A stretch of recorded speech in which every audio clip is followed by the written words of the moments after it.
البرلمان المؤسسة التشريعية كنشير فيها بأنه السياسة الحكومية فيما يخص إصلاح نظام التقاعد والمشاريع اللي وضعتها بصفة انفرادية اللي حنا كنطلبوا في النقابة الشعبية للمحظورين على أساس أنه سحب هذه المشاريع هذو.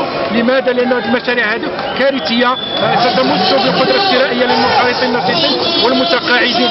حنا المنظور ديالنا في إطار إصلاح أنظمة التقاعد منظور شمولي يحترم قواعد ديال الحكامة، وكنطالبوا في هذا الإطار هذا باعتماد الحكامة الجيدة داخل المجلس الإداري للصندوق المغربي للتقاعد اللي كيتوفر الإمكانيات والوسائل الذاتية ديال الصندوق المغربي للتقاعد. وثانيا كنطالبوا بأن هذه المشاريع تجد المراجعة ديالها. لماذا؟ لأنه لدينا اقتراحات عملية.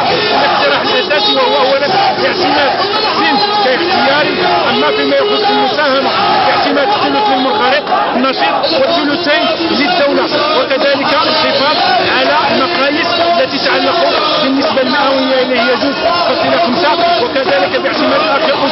هذا الملف ديال التقاعد الذي يوقعنا والذي نتمنى أن تتعمد الحكومة وتعتمد الحكومة على الحكامة وعلى التحكيم الجيد في إطار سحب هذه المشاريع هذه، وليس لتكليف وليس لرهن الحكومة المقبلة.